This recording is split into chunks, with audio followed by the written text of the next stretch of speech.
आपल्या परिसरातील राजकीय, क्राईम व सामाजिक अपडेट जाणून घेण्यासाठी पाहत रहा स्टार वन न्यूज वर्तमान। मोठे यश मिळवायचे असेल तर स्वप्ने मोठी बघा आणि या प्रवासामध्ये गरज असते योग्य मार्गदर्शनाची। आपल्या पाल्याच्या JEE, नीट, MHT, CETच्या उत्तम तयारीसाठी योग्य दिशा मिळते ती फक्त कुंडल रोड येथील आदर्श शैक्षणिक संकुल मधल्या अपेक्स अकॅडमी येथेच। येथे कोट्याचे अनुभवी प्राध्यापक, शांत, सुरक्षित, निसर्गरम्य कॅम्पस, मुला मुलींसाठी स्वतंत्र हॉस्टेल व मेस, डिजिटल क्लासरूम, प्रत्येक गावातून बस सुविधा आहे आणि विशेष म्हणजे दिन 2026 पर्यंत ऍडमिशन घेतल्यास फी मध्ये 50% सूट। म्हणूनच आपल्या पाल्याचा प्रवेश निश्चित करा।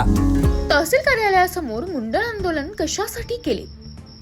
सांगली जिल्हा, तालुका खानापूर, विटे शहरातील तहसील कार्यालयासमोर फकीरा पॅथर सेनेच्या वतीने मुंडण करून आंदोलन करण्यात आले। यामध्ये मातंग समाजाच्या उपवर्गीकरणाबाबत मुद्दा उचलून धरत मातंग समाजामध्ये योग्य प्रतिनिधित्व मिळत नसल्याबाबतची खंत आहे। यामुळे त्यासाठी शासनाने ताबडतोब अ, ब, क आणि ड आरक्षणाचे उपवर्गीकरण ताबडतोब करावे अशी मागणी फकीरा पॅथर सेनेचे अध्यक्ष सुरेश उर्फ विरू विठ्ठल फाळके यांच्या वतीने करण्यात आले। यामध्ये विविध समाजातील समाज बांधवांनी पाठिंबा दर्शवत उपवर्गीकरण व्हायलाच पाहिजे अशी मागणी जोर धरू लागली आहे। प्रतिनिधी प्रीती गायकवाड। जय भीम, जय लहूजी, जय शिवराय। आज विटा या ठिकाणी मातंग समाजाच्या आरक्षण उपवर्गीकरणासंदर्भात विटा तहसील कार्यालयाच्या बाहेर मुंडन आंदोलन या ठिकाणी सुरू आहे। गेले अनेक दिवस झालं महाराष्ट्रामध्ये मातंग समाजाच्याकडून वेगवेगळ्या पद्धतीनं मोर्चे आंदोलन काढून मातंग समाजाला उपवर्गीकरण मिळावं, त्यामध्ये मातंग समाजाबरोबर अनुसूचित जातीमधील 59 जाती त्यामध्ये आहेत, त्या सर्वांना न्याय भेटला पाहिजे यासाठी महाराष्ट्रभर याचा मोर्चा आणि आंदोलनाच्या माध्यमातून सुरुवात झालेली आहे। हे करत असताना सर्वोच्च न्यायालयाचा निकाल सुद्धा आरक्षणाच्या बाजूने लागलेला आहे।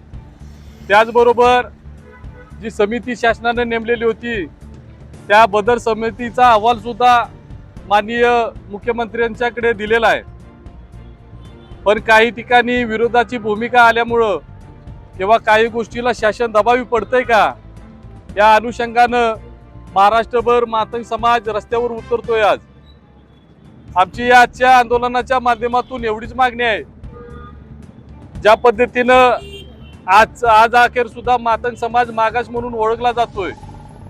आम्हाला अनेक बाबतीमध्ये शिक्षणाच्या गोष्टी असू द्या, राजकीय गोष्टी असू द्या, आम्हाला अग्रेसिव्हपणे असं कुठं येता येत नाही।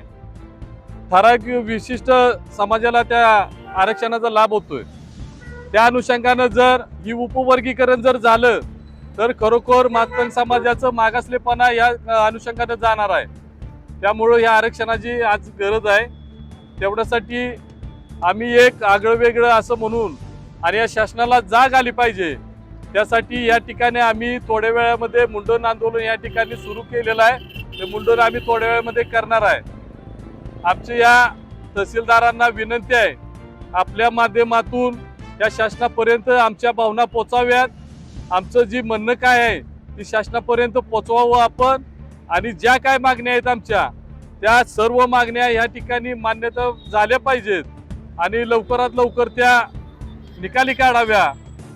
ज्या पद्धतीनं या आरक्षणाचा विषय अनेक राज्यांमध्ये चालू होता, काल परवा आपण बघितलं असेल कर्नाटक राज्यानं सुद्धा या संदर्भामध्ये उपवर्गीकरणाला मंजुरी दिलेली आहे। त्या पद्धतीनं जर इतर राज्यामध्ये जर वर्गीकरणाला मंजुरी भेटत असेल तर आपल्या या पुरोगामी महाराष्ट्रामध्ये सुद्धा मातंग समाजाला न्याय मिळावा आणि आरक्षण उपवर्गीकरण झालं पाहिजे ही आमची एकदम कठोर अशी भावना आहे। त्यासाठी आम्ही इथून पुढच्या काळात सुद्धा येणाऱ्या 24 तारखेला सुद्धा आझाद मैदानात ते मोठं आंदोलन आहे। त्यासाठी लवकरात लवकर शासनाने दखल घ्यावी, अन्यथा इथून पुढच्या काळात वेगवेगळ्या पद्धतीने आक्रोशपणे आंदोलन या ठिकाणी आम्ही उभा करत राहू एवढीच मी शासनाला विनंती करतो आणि तहसीलदारांना सांगतो की लवकरात लवकर आपण शासनापर्यंत आमच्या भावना पोहोचवाव्यात। अशा बातम्या पाहण्यासाठी आमच्या चॅनेलला लाईक, शेअर, सबस्क्राईब करा.